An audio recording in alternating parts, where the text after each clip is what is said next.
Welcome to the Pulpit and Pew podcast. My name is Matt Higginbotham. I am the pastor at First Baptist Church Rockdale. Today I am with Zach Rowland. Zach, Hey, how you doing? I'm good.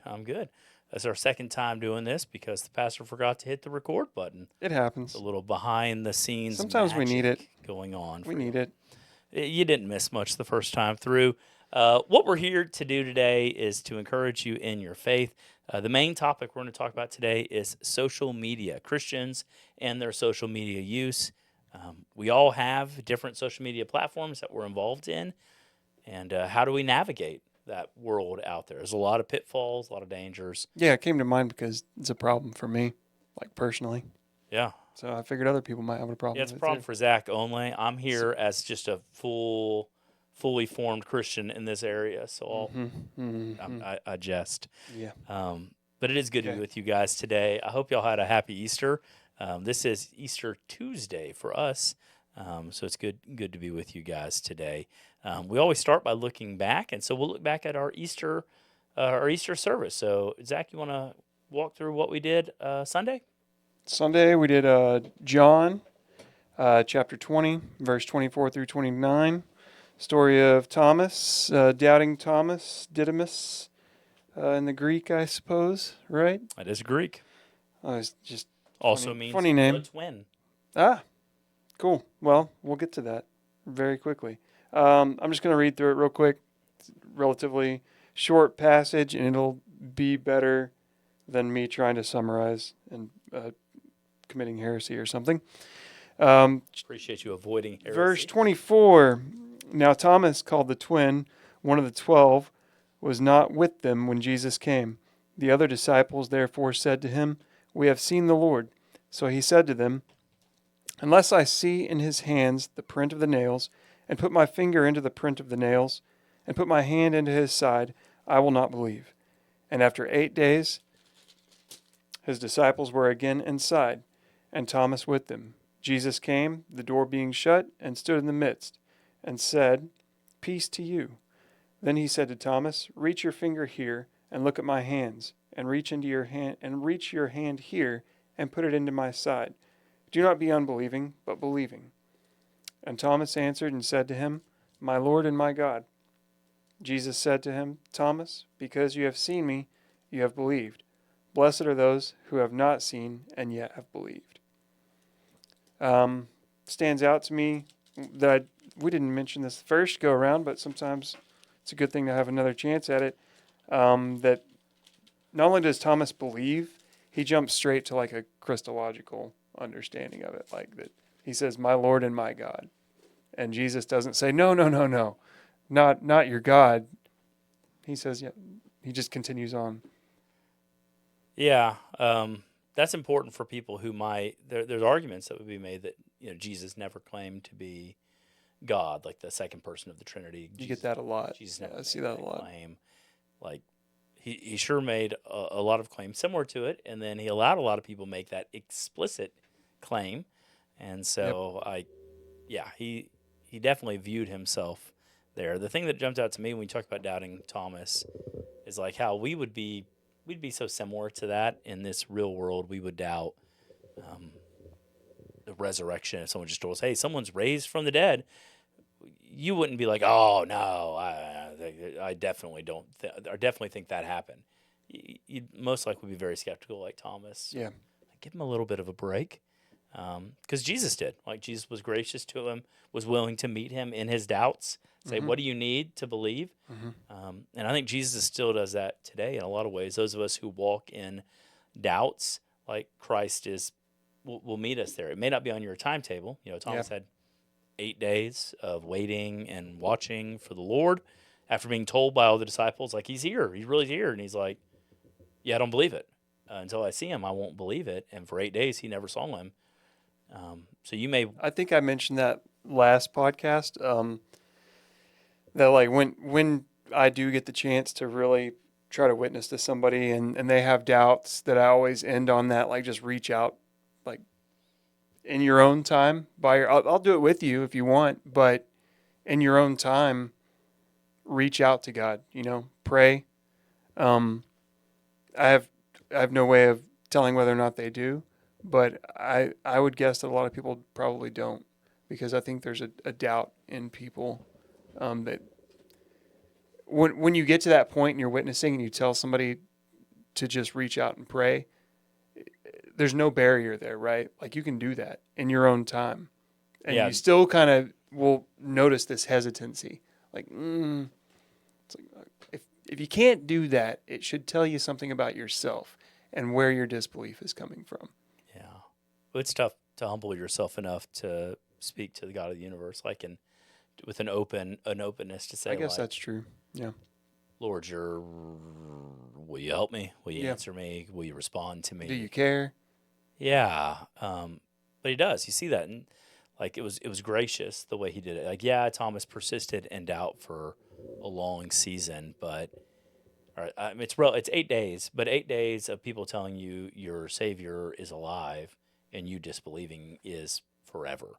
Mm-hmm. You know, it's like waiting on the CT scan or whatever. It's like that sort of a wait, Mm-hmm. not like, oh, it's just it's a week and a day, like 8 days to find out are we pregnant? Are we, like, those are heavy days, Mm-hmm. for sure. So yeah, so Thomas believed. Jesus meets us in our belief, our disbelief. And it says, blessed are those who will believe without seeing, and that's us. Like the church today, who's not seen the resurrected Christ.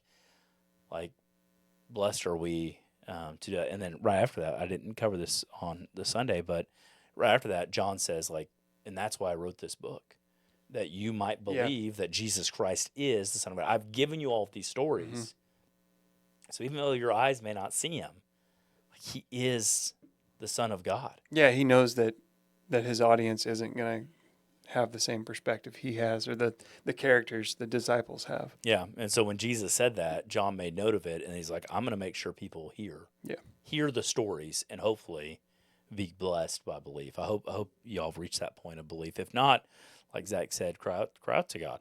Like, he's there in your disbelief. Mm-hmm. Anything else? No, I think that's a good recap. Good. We're going to do a little church history. We didn't do it last time. Since we're cool. dealing with social media, I thought, where does social media start? And for me, it starts back at the printing press invention. So you go all the way back into the 1400s, the very beginning of mass media. Gutenberg. Yes, the Gutenberg Bible, 1450s, 54, 55, somewhere in there. Mr. Gutenberg there developed a movable type printing press. And with that movable type printing press, he began to mass produce. And I say mass produce, the thought is maybe like 30 or 31 of these Bibles were made or something like that. It's not like millions. But it wasn't. Yeah, it wasn't exactly a laser printer. Yeah, it's not writing by hand, page after page after page. He could whip off, 40 copies at a time and then move the typesetting and do it again. And so through that, the movable type printing press and all the advancements in mass printing after that, it led to the rapid acceleration of the Bible being published, and even published like where Luther came out of this just a few years later, like wanting Bibles in the common vernacular. This was written in Latin. It was the Vulgate, basically just reworked, but to give people Germanic Bibles, or like Wycliffe and Tyndale giving them English Bibles, so that people could speak, or the Geneva Bible, right? The whole idea was that people could now hold the Bible, and through that begin to hear God's word for themselves. They didn't have to go. I mean, I'm not down on going to church, but they didn't have to go to someone who had special knowledge to tell them what God was saying. Yeah, they could read it in a language they knew, or have it read to them if they're illiterate in a language that they knew, and they could be like, "Oh, I understand that." Which is when doctrines like justification by faith become very difficult to deny, because the Bible is so clear on that teaching.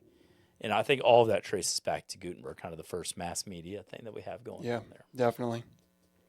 So that's your thing. It brings us to where mass media... And now we have YouVersion, where you can just look at any... 1,000 different translations and 50 different languages. And befuddle yourself with translations. Yeah, find a good one. Read a good one. Find one that you can read that's faithful. I was talking about this with a friend 2 weeks ago, and he was like, which version should I read? And I was like, oh, that's a good question. I like the New King James. I like King James, but New King James is much easier to read, especially if you're a new Christian. I like the ESV. I like the NET. I like the CSB, um, NASB. Like, there's a ton of them. But what would you recommend to like a like somebody who'd never read the Bible before, just wanted to know? High school reading level, or they've graduated high school. Yeah, graduated high Just school. just generally. Maybe just somebody like you Yeah, and me. One of your yeah, buddies. yeah. Well, I'm super smart, Zach. So I'm reading. Yeah, You're super smart. Yeah. Well, I mean, I preach from the English Standard Version. That's the Bible I preach from. I've been preaching from that my whole time here. In my last few years in Kingwood in youth ministry, before that, I was mostly out of the New King James. Like that little Bible you're using there is one of Yep. the ones that I would have used for that. the one that's dropping little black fake leather pieces all over my Yeah. pants and shirt. Yeah, that's a good youth pastor Bible. Yeah. So, yeah, I think the ESV is a good translation. It's readable. The CSB, the Christian Standard Bible, is I like that one too. it's for me, I'd like to give people a recommendation for a Bible that they will, like when they sit down to read it, they're not fighting Yeah. against it. So like the New American Standard, which is a super like there's like a chart between like literal word for word and kind of thought for thought translations. And I'm not going to say one's better than the other because there's weaknesses in both. The NASB is way over on the word for word. Like it's trying very hard to be literal. But sometimes when you read the NASB, the New American Standard, you'll find like just really it feels clumsy because it's like this saying in Greek. But they were literally saying this word, and this is very important. So if you don't understand the cultural background necessarily very well, you can run into some difficulties. It's a great Bible. It's not the one that I would recommend just because it's. What's funny is we haven't mentioned the NIV, which is like what all the Bibles in the backside of the pew are. And that's actually the Bible I started on. Yeah. Like when I was in my late 20s and I really came back to studying the Bible and just trying to follow Christ, like that was the Bible. But I don't recommend it because I have all these other favorite translations. And there's actually some mild controversy around the NIV, like the post 1984 NIV and all this stuff, where they started changing pronouns and things like that. Yeah. So there's always some questions. Like when I was in seminary or in my undergraduate Christianity degree at Houston Baptist, the Bible that we were required to use, like in our Christianity classes, was a New Revised Standard Version of the Bible. To find translation.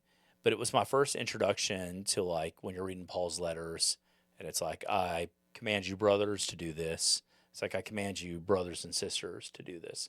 So the first brothers and sisters Bible I'd ever read. And I really struggled with that. I was like, well, why are they, because the word is adelphoi, which is brothers, right? That's what the word is. But it from the Bible translator, they're like, this isn't a gendered, like, it's not a command to all the men in the church. Like it's a command to the church as the brethren. Yeah. And so like we want to make sure that people see that. And I've always I've got enough common sense to think like, well, like the ladies in the house know this applies to them. But maybe there's some, like if you're just picking up the Bible and you're not reading it in a community at all, like maybe you don't know. Maybe you're like, brothers, it's not me, and you just check it off and move on. Yeah. The NIV, though, would go a little further on some of those things and take some areas where it was like, where it says, brothers, and it says brothers and sisters, when really it meant brothers. Like it's talking specifically to men. They go out of their way to be. And not be exclusive. It got real bad, and then they kind of like, Zondervan, who publishes it, kind of went through a lot of variations trying to salvage, because the NIV is like it was their golden goose for 20 years. It was a wonderful Bible. It's when I quote scripture, I'm slowly moving closer to the ESV in my quoting, but I'll often quote mostly NIV because it's what I read all the way till college, basically. That was my first study Bible. Yeah, was NIV, and like I used the tar out of that thing. Yeah, I had a Ryrie Study Bible that was now an it sits on my shelf and I never touch it. But it's a reminder to myself that like God can use any of these translations. Yeah, to well, reach and somebody. the 84 translation is a good translation. When we redid our pews, we already had um, like NIVs smattered around, Mm-hmm. and so I just backfilled it with the rest with NIVs because I didn't want to have two different translations running in the room. If someone gave a gift to say, "Hey, we want new Bibles that all match," Mm-hmm. I'd probably, I might put the Christian Standard Bible in actually, and because that's like A little more accessible than the ESV. it is the ESV, like on that spectrum between thought for thought and literal word for word. It's like it's closer to the word for word, Mm-hmm. and so there are times when it can be a little clumsy. I did read it one time at a funeral, and someone came up to me after and they're like, "I'm so glad to hear someone reading out of the King James again," because it keeps someone like the Yeah, lo and yeah, behold and some of yeah. those uh, glosses that newer translations like. And honestly, when I read, like if I read the Christian Standard, sometimes Yeah. I'll read it and I'm like, this doesn't sound right because I'm looking for a low or a bold or something like that, and I'm just it's really omitting it. partial to the New King James just because it um, has that feel that, and it just changes the these and thous and thines. But I was also like I think that the old English pronouns were I've read a lot about them being an argument for them being more descriptive than the pronouns we have now, like that more exact way of saying exactly who's speaking to who. Um, Hmm. what's What would be an example of that? Can you think of one? No, I'll look up one next time. Yeah, yeah. I don't. I haven't looked into it closely to be fair. So like, your microphone's killing you My there. You're about to microphone, throw I'm the whole I'm table on me. basically just holding it Yeah. now. That's okay. I'll make it. Okay. But Uh, we're gonna put a screw into this table to make next you feel a week. little better about your life. Yep. Finally got my Ryobi back. I'm gonna bring it in here and We can do one on this side put a too. hole in We'll this just kind of table. get it all the way through, and Yeah. we'll box them out. Yeah, so that's a look back. Gutenberg started the Bible translation or Bible publishing in bulk mass media, and that led us all the way down the road of all sorts of other mass medias. And now we have the mass of mass media, which is social media, Yeah. which is what we want to talk about today. So The Zach, most massive what's media. what's the deal with social media, man? Um, this topic came up because we were trying to think of something, and we had Easter, so we had a busy week leading up to Easter. Um, even yesterday weren't able to record because I had another family Easter on Monday. Um, Of or all just the kind chocolate of bunnies dinner you and could ever stuff. use. Yeah, kids had to look for eggs and the other grandparents' backyard. How many egg Um, hunts did Ruth do? two, just the grandparents on both sides. But I thought I was just trying to think. We were spitballing, trying to think of a topic, and like I had just deleted X or Twitter again. Yeah. For like the fourth time, I do this. Like I delete it because I'm like I'm spending too much time on here, and I delete it. Is Cause this like a commitment, like I'm deleting it and I'm never going back, or is this like I need a no, break? this is like I need a break, and um, there's a barrier, a hurdle that I can add by deleting it. I can always just re-download it in 5 seconds, but I won't. Like, and I haven't for like a week or two now. Yeah. It helps me to put that extra. I have to purposefully go in, search it, and re-download it. So the issue for that sort of social media thing for you is what you were spending too much time on it, Yeah, and it like doesn't have actual to be too. hours. You think? No, I don't think Well, actual I'm not hours. talking. I mean, but it's not. Um, It doesn't help me is my main thing. Like I don't ever look in social media and get done looking at social media and go, like I you, like know something I didn't know, or I feel smarter, or I feel better, or I'm happier, or I feel better about my life. I think that's the way most people are, and should just like approach it and evaluate it that way. Like, be honest with yourself. Whenever you're done with social media, how do you feel? When you're pulling out of it, retreating from it, like, do you feel better than when you went in? I think Yeah. that's how I evaluate it. I mean, sometimes you can go to church and feel worse, too, about yourself. Like, Yeah, but not every time. I No. generally feel better whenever I'm. Sometimes I feel worse after I preach. But yeah, I do think sometimes you may feel crappy about yourself after something that's good, and that's actually challenging for yourself. The issue with social media is it's rarely that. It's usually like you've spent. It never ends. You know, you used to go to a web page, and you could read the web page, Mm-hmm. and then at the bottom of the web page, it was like, Oh. here's all the random links to navigate the rest of the page. If you Mhm. want to go somewhere else, like here's our You've reached contact the us. end. Yeah. There's nothing below here. I don't Yeah. know why you're still going. It's like a CD. Yeah. To the end of the CD, and it's like, and I'm done. Yep. There's nothing more. Like, we'll just stop this. Yep. And now social media is just, it's endless. Mm-hmm. Like, it's designed to be that way. I mean, yeah, it's made to be addictive, and I think that's one of the major issues with social media is that it has an addictive quality, and we're not supposed to be. it's designed to be addictive. Yeah, we're not supposed to be enslaved by anything. No. We're not supposed to be trapped by anything. We're not supposed to be addicted to anything. We're not supposed to be given to much wine. We're not supposed to be given to much food. We're not supposed to be indulging in sex in ways that would be inappropriate or gratifying our flesh in that way. Social media hits that same sort of idea. Yep. And then when you post, like, it's a constant, like, can I get how many likes do I have? How many comments do I have? How much validation can I get? Yeah, for so this? every little like I get a dopamine hit. Every little comment that's positive, man, I'm built up on that. Yep. And as Christians, we're not supposed to be enslaved by that stuff. And you say, well, Pastor, I'm not enslaved by that. Well, like, how do you do going without it? What was the last thing you did before bed last night? Was it scroll, or was it pray, or was it, Before I went to not sleep, you, let's see. not you. I'm saying just in Okay. general, like this We're gonna is go PG-13, and we're gonna have this whole conversation. No, no, we're not.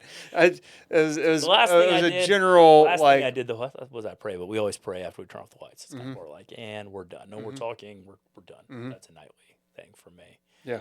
So I don't know if that counts though, because the lights are already off when that's going on, That's and my phone's charging across the room. yeah. Okay.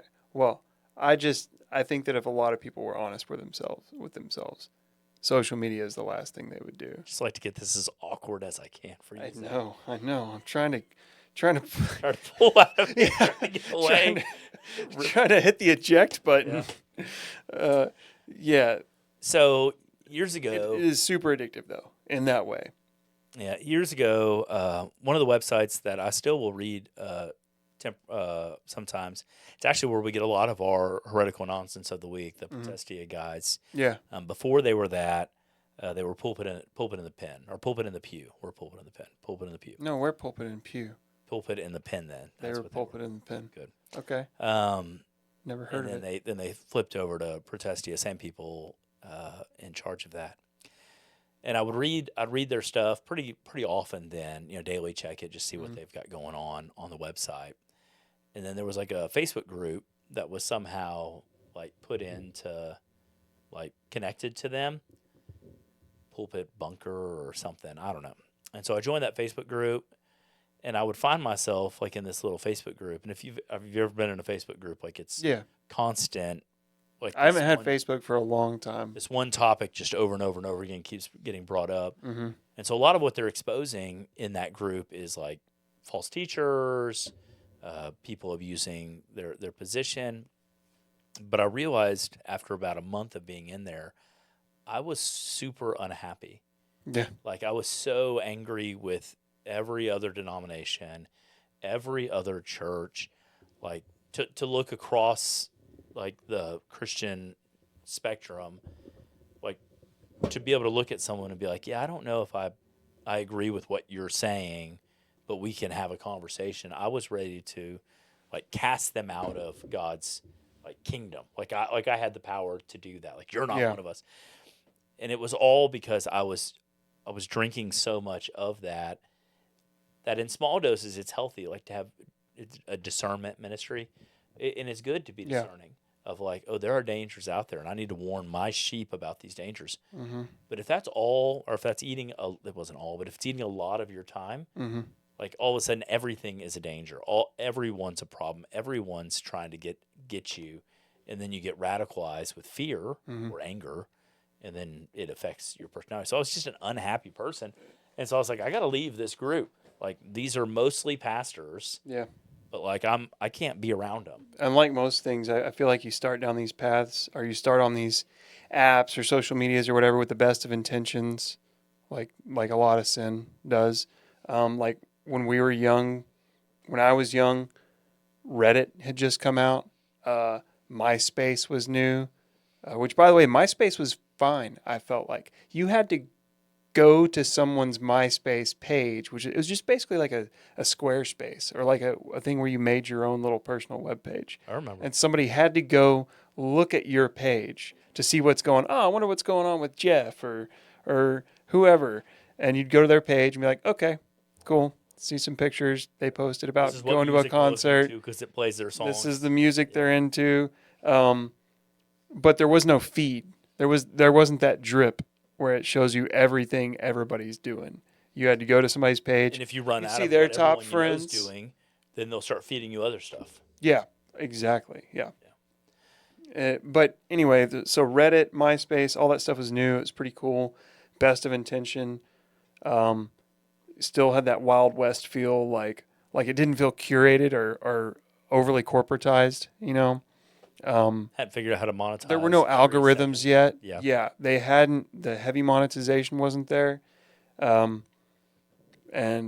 it was cool. And then in high school, Facebook came out, and we were able to get on Facebook because in late high school you can start taking college classes, and at that point you had to have a .edu email address to get on Facebook.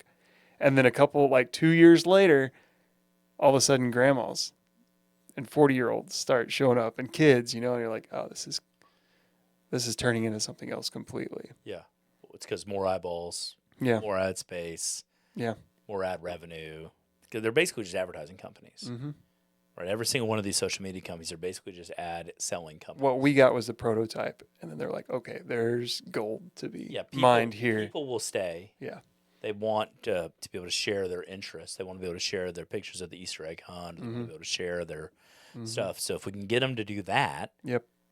then people will want to see. Oh, I want to see. Like I got on Facebook today for about 2 minutes. Saw y'all taking a picture outside of the church somewhere in front of our brick wall somewhere. Oh yeah, we have nice brick walls. I know that's one thing we got. I know the brick, so I was like, I know exactly where that picture was taken. Recognize I'm like, oh, that's nice. But like, yeah, it's very. It's become a thing that is designed to take your time, and I'm one of those people that needs time to just think and process. Like I like driving my truck that I brought today. Mm-hmm. No radio, right? So the whole time I'm driving, no suspension. No power steering, no windows, no doors, no alternator. So I have to plug it in when I get home. It's like might as well be an EV. Yeah, I have to plug it into the trickle charger every night. But it's good because like I drive a beater, but when I pulled up next to that, I was like, "Ooh, my Bonnie's looking really nice right now." Mm-hmm. It just pops sometimes when you're taking a turn. Why wouldn't it? What was that? I don't know. But I like driving it because I just think. There's no distraction. The only thing I can do is think while I'm driving. You can drop a Bluetooth speaker in there and throw your phone on it. Yeah, I feel like we're designed to be that way, to have that quiet time. To a lot of times, like that's when I get my praying in or my thinking in. And if I'm just always on the phone, I'm just always doing exactly what somebody else is wanting me to do. When you see social media addiction, like it grabs a hold of people in like at young ages, and then it never releases them. So you'll go to a restaurant and you'll see parents handing tablets to little kids, and then you'll see mom on her thing, dad on his thing, teenagers on their thing, headphones on, earbuds in, like at dinner. And they don't feel like I've been there. Like you don't feel bad about it because that's just what everybody does. Yeah, why? That's what everyone does. Why wouldn't you? Yeah. Like be connected right now. There's a whole world out there to connect to. You're missing out if you're not connected right now like everybody else. You should have FOMO because look what everybody else is doing. Everybody else knows what's going on with everybody else. Why wouldn't you want to? Yeah, and as believers, it's easy to fall into that trap to think like, well, I don't want to miss anything. I want to be current on the news of the day or the talking heads news of the day of what they're doing. But like we're made to be relational. Yes. And social media is not relational. Nope. It fakes relationship. Like it's you know, like all these sorts of sins out there that get like pornography, like it fakes like love and proper expression of sex. Like it's a fake version of that, but it's not real, right? It's cotton candy, and so like we're made to be relational. We're made to sit in rooms or at tables and have like life experience with the person you're with, and that takes me back to what I was saying earlier. But sorry, go. Well, I just think like when I grew up, like our phone was on the wall. Like that's where the phone was. When I turned 16, 15, 13, I don't know. At some age, my parents gave me my own phone line. So I had like my own private phone line in my house, and it was in my room. But that's like if I was outside, that's where I was. Do you still remember people's phone numbers? I still remember like some of my best friends' phone numbers. Yeah, I don't have any of those. I have like my parents' phone number, which was super cool because when they moved, they transferred that phone number to one of their cell phones. And so like my home phone number I grew up with, which is like a Houston 281 number, like I have memorized, and it like my mom, I think that's my mom's number, my dad's number. It's one of theirs. But like it's deep in my heart because it's like, oh yeah, it's my phone number that I grew up with, and I don't remember my phone number though that I had on my little personal phone. I don't remember that. My parents was 7254. It's not anymore. Good, about to say. Yeah, it's not anymore. I didn't give you the first numbers anyway, but it's obviously 446. Zach, come on, man. Everything's 446. But yeah, I remember all the old phone numbers because that's how you got a hold of everybody. Well, you only had to everybody. remember 4 numbers though. Like it's a Rockdale. No, because I had Thorndale people, so I had to remember 898 numbers, and 446 numbers, and 254 numbers for Temple, Waco. You weren't calling those people. I had cousins there. You weren't calling your cousins. You're right. Yeah. Yeah. So for like in Houston, in the big cities, Zach, we had like, I don't know, an infinite number of prefixes in my high school that were 700 people or whatever it was in a class. Yep. So yeah, I think social media takes us out of being incarnational or like relational. It takes us. Oh, what I was going to say earlier, that takes me back to just the way you feel whenever you're done on social media is rarely like awesome. Unless you see some good news or something that just really brightens your spirits, lifts your day. Squirrel, Whenever I get done like talking to you or talking to a friend or something, I feel good. I feel better, or at least feel like I've done something. When I get done with social media, it's just like, man. Yeah. I literally feel nothing. Yeah. Just that emptiness. Just and how much time did just I just away? Wasted time. Like, and you don't even, because it's like, I grew up on video games. And it's like video games, like all of a sudden, like you start and then you look up and you're like, it's what time? Right. Like, I can't believe I spent the last 4 hours like perfecting my recruiting strategy for NCAA football on the PS1. Like, what am I doing with my life? Yep. And then I go to bed like frustrated that's how if you I at least read time. Or something, like ostensibly you'll know something at the end that you didn't know before, or there's some qualitative difference between these activities, and you know it when you experience it. Well, and I think instinctively right? Like just if you were to sit down with a book of any quality, like it can be a fiction book, it can be a nonfiction book, a book of any quality, and spend 20 minutes with it. Or if you spent 20 minutes on Twitter, Facebook, Reddit, whatever, like what you're left with after reading the book is exceptionally more valuable than what you were left with or take 20 minutes instead of being social with the people on the internet who do not care or know about you. You spent 20 minutes with your wife or with your kids. Yeah. Infinitely. Yeah. More valuable. And we just give away that time. Yep. Like we give it to Mark Zuckerberg or Elon Musk or I don't know who owns Reddit. But we give it to these people. China. Yeah, probably. We give it to these people for nothing. Yep. And then they make money off of us by giving it. If it's a free service, you are the product. Right? So if it didn't cost you anything, you are the product being sold. Yeah. That's the rule of thumb. And then the other problem like that I see with social media is just the goading and leading that the algorithm does.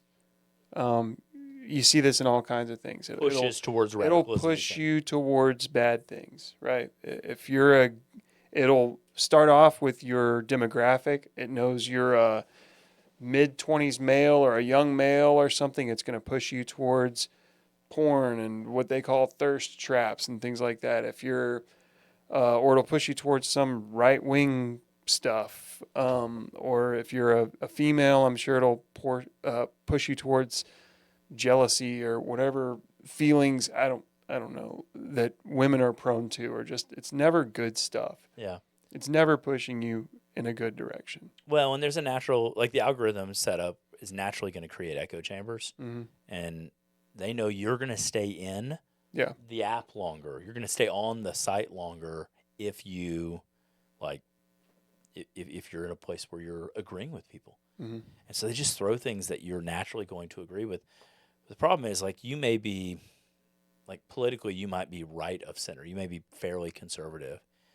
And so they're going to give you all of that stuff, but they're also going to give you stuff a little bit to the left of that and see how you respond to it. They'll test it. And they give you stuff a little bit further to the right of that. And what happens if you're already leaning one direction, you're typically just going to keep wandering further down that way.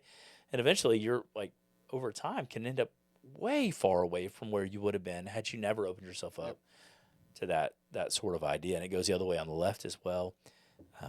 I've had conversations on both sides of that, on politics at least, with people at the church who have various leadership positions at times. And I'm like, so I saw your post on, whatever. Is this something that's helpful to our mission as Christ followers? I remember there was one guy in particular, this was maybe when Biden won that election, the 2020 election, and real upset that Trump didn't win, and whatever. But taking to Facebook and calling anyone who voted for Joe Biden a libtard, and I called him in my office because I care about him, and I said, "Hey, man, like I mentioned a specific person in the church, like this nice old lady, and I said." You know this nice old lady. He's like, yeah, I love her. It's like, yeah, I know you do. Like, she hasn't told me explicitly, but I am 100% sure she voted for the guy that you said anyone who votes for is a libtard. Would you call her a libtard to her face? Oh, no, man, I would never do that. Like, maybe it's not appropriate to do it on social media. Yeah. But in the echo chamber, it feels perfectly reasonable to call anybody any name out there, regardless of whether we share a common faith, because they're an enemy, because the echo chamber has showed me that they're the absolute worst thing. It removes the direct nature of telling somebody something, so it removes some of that feeling of culpability or shame. And I feel more, honestly, like I rarely post on any social media because, first of all, like I talk every Sunday for 30 minutes. I have a Sunday school class. I have a small group. Like, there's all sorts of Matt I got this now. There's all sorts of Matt going out into the world. Nobody listens to this. I know. Thank God. There's all sorts of Matt going out into the world. We don't need more of what I have to say. Yeah. Like, there's just not. I don't need to be heard any more than I feel like I already am. But I do worry anytime I choose to say something. I'm like, is this is this going to hurt my witness among the lost? Mm-hmm. And is this going to hurt my relationship among the brethren? Yeah. And like to maintain the bond of unity, which is a command of Scripture, like we're as Christians supposed to maintain the bond of unity. Mm-hmm. Am I doing that by posting this, or am I being divisive inside the body? And then also, is this something that a non-believer would look at and give them cause to? But these guys don't even like each other. Yeah. Why would I? Or Yeah. even if I'm shooting at them, Yeah. like, because Yeah, that's true. I have strong opinions about those who are outside of the faith. Like I pray that you come to know Jesus Christ as your Savior. There's no other way to salvation except through Christ. Yep. Right. And so, like, if I'm going to, if the woke nonsense people over there are doing something stupid, trans and the kids or whatever, I know. then I want to comment on it. Can I comment in a way that's truthful, but not gonna? That's that winsome thing, right? That some people have anything winsome is just like complete milk toast nonsense to them. Yeah. But what you're saying is you're trying to give people the truth, and in the same breath, not ostracize them to where they won't listen to the truth you have to give. Well, I want people to come into the kingdom. Yeah. And I want people who are in the kingdom to know that I'm not opposed to them, even if I have strong opinions about, like we talked denominations. Like I have opinions about that. But we had a pope who just passed away. This is the day after the pope died. Yep. Like I have opinions on that. We have a Catholic lady who's up here for Discovery Days, and I told her, hey, I'm sorry to hear about the pope dying. I hope your next one's better. Because, like, I think Francis really pushed the Catholic Church away from some core root teachings inside of Christianity. Mm-hmm. And, like, I've already got enough. I got countless issues with Catholic theology. But he was not, like, those weren't the issues that I was even having to pick on with him. It was, what are you doing? Like, that's not biblical. Like, it's not even... Like a Catholic 10 years ago, be like, who is this guy? What are you doing? Yeah, I just saw a lot of middle road stuff out of him too. It's like I don't know who he appealed to, really. Well, I mean, I think he's the counterbalance. The previous guy was very conservative traditionalist, and so he was like the other side of that as a Jesuit.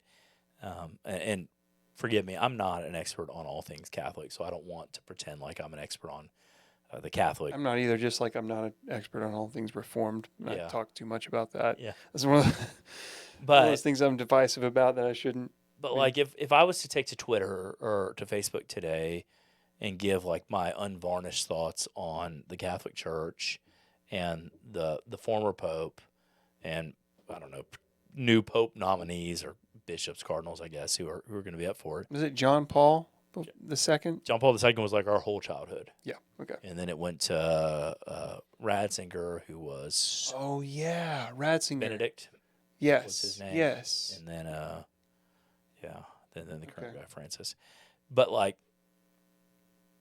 is that helpful to bringing Catholics who are outside of genuine Christianity, which some are? I think, honestly, the bulk of the Catholic Church is probably outside of saving faith in Jesus Christ. And that's shameful because, like, within the Catholic Church, there is truth about who Jesus is. I think they've made it very hard to find. And I'd like their leader to push them back towards that. But if I was to post all of that, is that helpful? I mean, I guess I'm speaking it now, but I'm not even giving you all of my opinions on it. If I was to throw that out there, is that helping to win people towards Jesus Christ? Or is it going to marshal troops against me and it's just going to become a fight that no one wins? All I do is I win internet points being like, look at this guy defending the faith. There are no internet points. Yeah. You got karma on Reddit. Yeah. Right? You get internet points, right? Yeah. Get the up dudes. You can be an influencer. Yep. Yeah. People make it. You know something about Reddit. Yeah. People get. It's a horrible place. People get all sorts of random. You should never go there, Simba. Shadowlands. Yeah. Elephant graveyard. Yep, that's what it is. Yeah, no, I agree. So my concern with social media is first the addictive nature. Second, can you use it in a way, like when you're using your voice, are you using it in a way that is faithful to the church without dividing the church unnecessarily? And is it winsome towards the lost? And that doesn't mean you can't share truth, but is it doing that? And I err on the side of caution, which is why I'm just extracted from it right now. Yeah. But yeah, I still have Instagram, but that's not as addictive to me for whatever reason. Just pictures. I'm more into like the text or ideas. Because you like to read, Zach. You're a reader. I think it's just the content. Like maybe it hasn't figured me out or something. Anyway. Because Instagram is plenty addictive to plenty of people. Yes, most definitely. So final question here, Zach, then on this. Everything we've said has been negative about social media. Mm-hmm. There's not been one. You want some positives? No, not necessarily. But we if there are some, we'll take them. Noting all of these negatives, what is the reason for a Christian to be on social media at all? Is it first of all, A, is it permissible? Yes, permissible. Yeah. B, how should it be done? I would say it's permissible. Is this because Paul says all things are permissible? I mean, that came to mind, but no, because I don't think that means literally all things are permissible. Okay. Social media by itself isn't sinful. Yes. Correct. Okay. It is not. I was like, yes, it is? Oh, no. I agree. It is not necessarily sinful. It is not inherently sinful. Correct. In fact, I think that some ministries use it well. I think it's best used by a ministry and not a person to minister, because it gives you that gives you multiple points of failure before it really goes bad. For a person, you can get sucked into it, but like using it as a church to say, hey, we have a service or something. Yeah, so like all of our services are on Facebook and on YouTube. And YouTube is social media as well, because it never ends. You get on YouTube and it just feeds videos. It has you're right. It has become that. Yeah. I don't think it's inherently sinful. I think it can be used well. I think by some people and organizations it is used well. I just think it's dangerous and you have to be on your guard to not be consumed by it. What would be like guardrails, guidelines, best practices? Like, don't let your kids do it. What is a kid? 16 under 16. I don't know. Yeah, so I'll give you our practice. 18.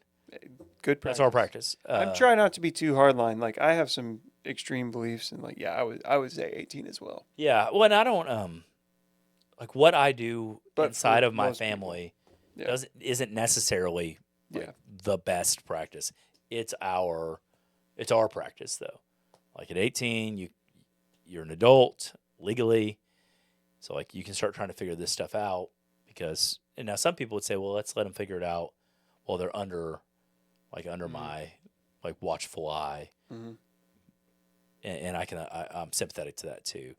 Like as the Lord leads you to do, but be mindful. Don't just hand it to them and say, just go. Like you're 8 years old, go get a Facebook. Because like I've been friend requested by 8, 9, 10-year-olds before. And I'm like, Nope. I don't want to see anything about what this kid's got going on in their life right now. So don't give it to your kids at young ages. Like, and I think that's true of any parenting decision. Like, make an active decision about what you want to do as a parent. Don't make a reactive decision to what culture is doing. Like, choose. We did that with tablets and stuff. Like, we had friends when Ruth was real small, they were like, "No, does she have a tablet or anything?" We're like, "No." And they're like, "Oh, you'll get one eventually. Trust me." And I was like, "No, that actually makes me want to get one less," because you're acting like it's like this inevitable thing that you're gonna get a tablet. Just you're gonna have to. How's Ruth's tablet? She has a little Amazon tablet that sucks.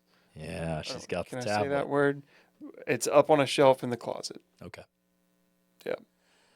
Grandparents have them. Yeah. So she will She play loves the those. PBS and stuff when she's at the grandparents' house. Yeah, But you we've can't also protect your kids from everything. no, But and to I be the intent proactive. was never to not let them have any technology ever. Yeah. The intent was to not let it become a problem. Yeah. Well, and I think I just think be proactive in parenting. And like if you want to let your kid have a tablet, like as long as you have weighed out Mm-hmm. what you're trying to accomplish with that, Mm-hmm. like that's to me it's a die for. It Actually, their tablet sucks so bad that they hate it and they complain about it. Like, grandma's tablet's so much better. It's like, good.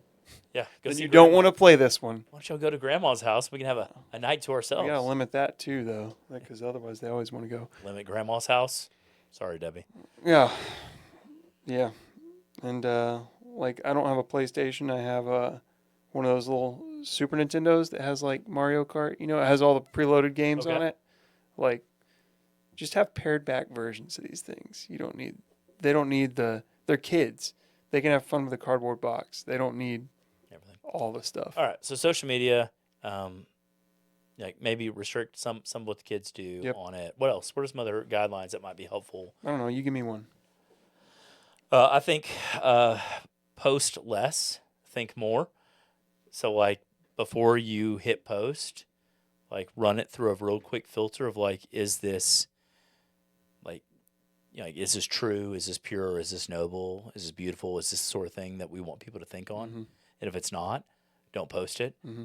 Because like those are the things we're supposed to be thinking on, and so if we're putting it out into the world, those are the things that someone else is going to be thinking about. What's your intent in posting this? Also. Yeah, and it's just like sending an email when you're upset. Mm-hmm. Like it's okay to write it up, and then just to delete it. You don't have to send it. I have a delay on my emails at work. Yeah, because I just type real fast, Control Enter, which is the hotkey for just send, and then be like, oh man, a little strongly worded there. yeah. Maybe I should have added Go to my outbox, please pull it whatever. back out because it hasn't sent yet. Yeah. So I mean, I think post less, think more. Also think like taking like a real survey of your time. You know, if you have like a iPhone or whatever, it'll probably tell you on screen time how much time you've spent on those things. Yep. Just take a look and ask yourself, like, am I happy with those numbers that I'm might surprise you. Yeah. like, am I happy with those numbers? Do those numbers make me feel like I'm doing what's right? Mm-hmm. Or am I stealing from, like it's easy when you get home and you just want to check out, like you want to take a moment. Mm-hmm. But that moment turns into an hour and a half of you scrolling endlessly through Twitter or whatever. Yep. And you, like your wife is sitting over there in the corner, like just staring at you. And do you find yourself getting annoyed whenever somebody interrupts you when you're doing this thing? Like when you're I would find myself with that. I'd be like, I'm reading this article. Like, okay, that's not a good reaction. I know I married you. I know that I'm spending the rest of my life with you. You can wait a second. This article must be read. All right. Yeah. Yeah. Adam Sandler reaction. And so I just think it's all about, in that case, like auditing yourself. Am I happy with my usage? Am I stealing from the people that I don't want to steal from? Yeah. Because your time is a limited commodity in a day. My argument was I'm even stealing from myself. Even if I'm the only person at the house and the yard is mowed and I've got nothing to do, I still am generally better off just like not doing it. Yeah, well, if you're convictional about that, if you say, man, I think this is bad for me. Yeah. Like, get off. Like just like Mm-hmm. with that specific Facebook group, like just leave it. Yeah. I was on Twitter for years, pretty inactive posting, but reading. Yeah. And I like the Twitter interface. I enjoy in that it like, because of the way their algorithm was set, at least, like it was feeding me some stuff that was like helpful for SBC stuff or whatever. Like I was like, oh, this is helpful. But I found again, like it was eating time. Mm-hmm. Just picking up my phone and I've got to check it. I got to see what's going on here, and I've got to do this. And Mm-hmm. my wife would be like talking to me, and I'd just be, yeah, well, I'm reading thoughts of some guy who I'm never going to meet on the other side of the world that doesn't matter. And who is only dispersing his thoughts for some self-gain thing. Like, Well, it's maybe. I mean, I don't know. I post on when I post on social media, and you can go back and check my social media. You won't find a lot, but when I post, it's I'm not trying to monetize it. A lot of these people are obviously. So I won't even besmirch everyone who's ever posted or is my posting. Facebook got stolen. Like, it didn't get, so I deleted it. And then I noticed I was getting, in Gmail, you have like this social thing where like all of your social media Stuff you never emails wanna go see. into there. And I noticed I was getting emails from Facebook and it kept saying this name, Majane Denzing. And I was like, what the heck? So I clicked on one and it just logged me in to this Filipino lady's Facebook account. So I don't know that happened, but like my email got hijacked and used for like her Facebook. I don't know how that works. That's So weird. I can just click on it and log into her account now. Anytime you want to be Majani Densing. I made a Gmail account for her name. I tried messaging herself from herself to tell her, hey, change your email address. Because I can just get into your from Facebook. Zach Rowland or whatever. Yeah, I can see all your messages, everything. I could, if I were nefarious, I could do anything. And like, she didn't ever do anything. So I went and I made a Gmail account under her name, messaged her and like her husband the password, and changed it so that I don't have access anymore. Poor lady probably never could figure out how to do that. I hope I don't know how that ever would have happened. That's weird. it was weird. Yep. Yeah, that is legitimately weird. Yep. Any other guardrails for social media that you've got? Any other things you think you could help people? No, I think that just as Christians, just be honest, like you said, audit yourself, audit your time. And it's okay to admit, like, I've really had a problem here. Mhm. Like, I didn't think I had a problem. delete it for a day and see if you have withdrawals. Like, just do these simple things to check yourself. Yeah. And really be honest with yourself and figure out if it's a problem for you. Yeah, and how for me many it times was. during that day did you reach for your phone to try to pick up and look for the app Or you pick it up and you do the little thing where you go from page to page and you're like, oh, the app's not there anymore. What was that? What else could I do? Oh, nothing? Oh. Yeah. Okay. Now I'm just stuck with me. Yeah. And my thoughts. Yep. That's a scary place to be sometimes. Mm-hmm. Yeah, so I hope this was helpful. Like, if you're on social media, like, again, I think it's permissible. I don't think that there's, like I said, I have a Facebook. I think it's permissible to do. I don't think there's any reason to think that you can't do it in a way that's faithful. Nope. But by its nature, it's going to try to drag you into sinful addiction, like just being addicted to it in a manner that you're enslaved to it. And then additionally, it's going to feed you into some echo chambers that may not be helpful for your witness. Mm-hmm. So be mindful of that, and Definitely. you be in control of your actions. Don't allow yourself to be subject to some other power above you, which could be the algorithm or, whoever else is running those things. So that's it. Don't be enslaved to anything other than the gospel. Well, Zach, we got to close out right now. We got to get a heresy of the week. You said you had something. Heresy, no video this week.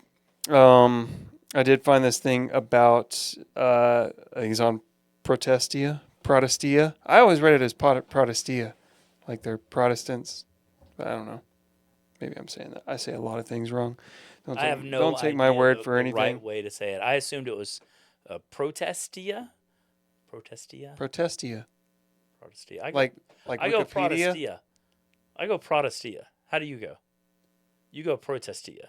See, now the words no longer sound like words because they're not words. They're not.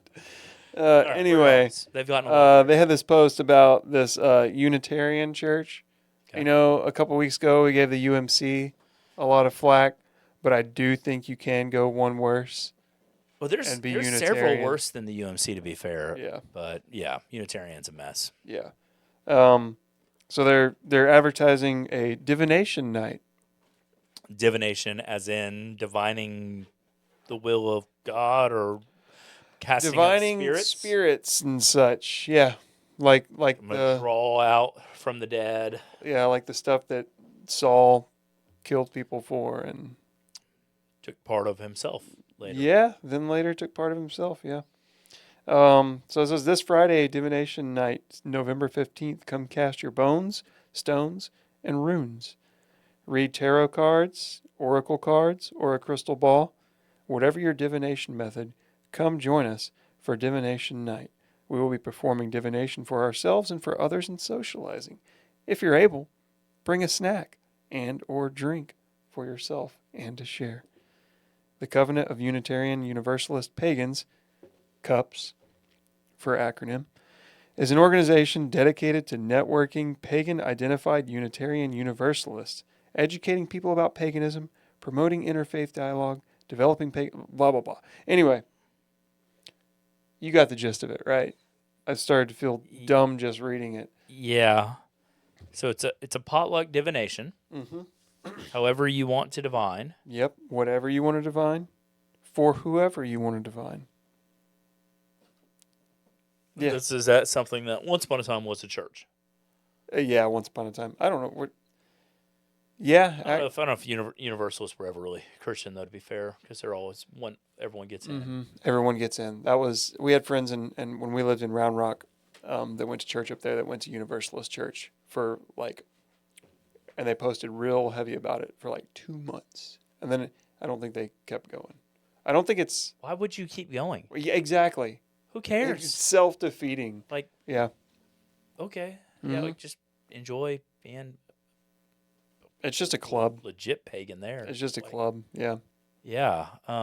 That's some crazy wackadoodle nonsense right there, Zach. That's not cool. Nope. No es frio. That's real heresy. That's the real deal. I'm not entirely convinced or sure about how to describe the Trinity. That's the real deal. Yeah. Real McCoy. Well, that's full apostasy and proud of it, Yeah. and we're just leaning into being. Paganism is. I honestly feel like it. Maybe it's not on the rise, but I feel like it was for a while. I think in the 90s, it kind of got some nods from popular culture and stuff like that. Ouija boards were big. People started fooling with it. People like Buddhas and incense burners and stuff. New Age stuff is still out, which is just paganism rebranded. Mm-hmm. Yeah. I might have mentioned on here, but I went to that coffee shop here in town, Yeah. Moon Brew. Yep. And Yep. Man, I'm not the sort of person who's very, this place is evil or whatever.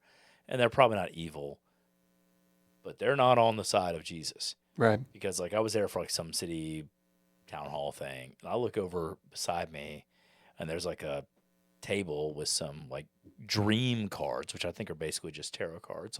Yeah, definitely. Something you can play to figure out your future. And I'm like, Santeria stuff. Why am I here at some... first of all, how is this in my town of 5,000 people? Mm-hmm. And I guess they make a decent cup of coffee. I don't know. I don't drink coffee, so I don't have that vice. Does not appeal to me. But I told my kids, I was I'm really uncomfortable there. It wasn't you can't go there, but you shouldn't be going in there. That's not the sort of place that you should be, because they're not for us, and they're playing with some stuff that's seriously wicked. Mm-hmm. I believe in the power of Satan and darkness, and you get kind of that crazy look from. It can be off-putting to non-Christians and stuff whenever you take a stance like that. I hope those people find Jesus, because obviously they don't know him. Yeah, they might have some. Not that I'm worried about being off-putting for that reason, for giving the truth in that way, but. It's weird. You get this weird double stance from the world where this extremely materialistic viewpoint and science is everything, but also that stuff's okay.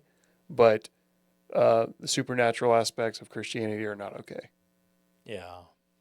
Well, I think if you're a strict materialist, you believe this matter is all there is, at some point.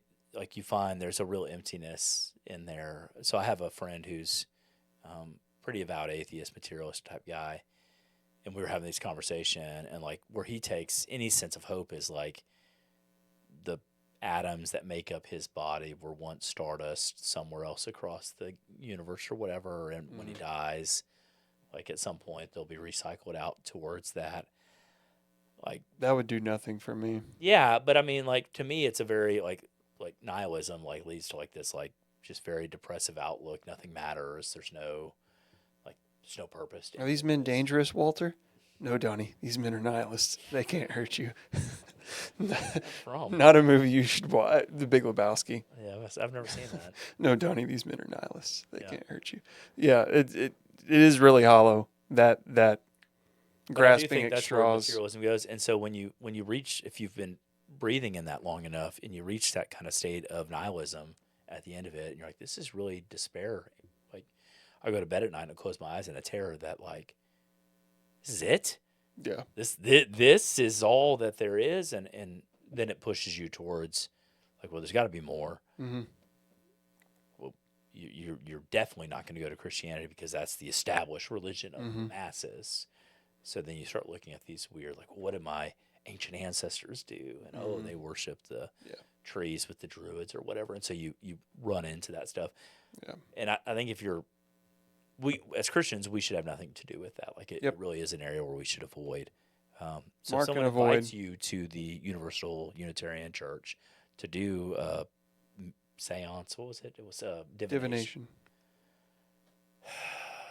Don't go, and I feel like we shouldn't have to say that, but find a better friend, or be a better friend to them. Be a better friend to invite them Try to that. your church or to have dinner with you Yep. on the night that the crazy cult worship night is going on. Yep. And I pray that they get out of that, because that is dark, messy nonsense.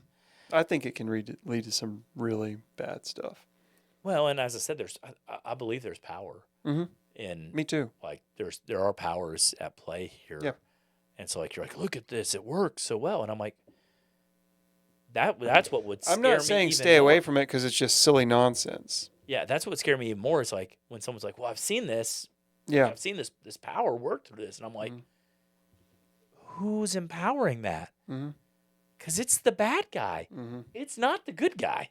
Like, you've got a different name for him. He'll wear 1,000 hats. Yep. Whether it's Allah or Vishnu or Mother Earth. Yeah. He'll wear 1,000 hats to lead you astray from the way, the truth, the life, Jesus Christ. Yep. And we can't give in to that. More on that next week. Hopefully.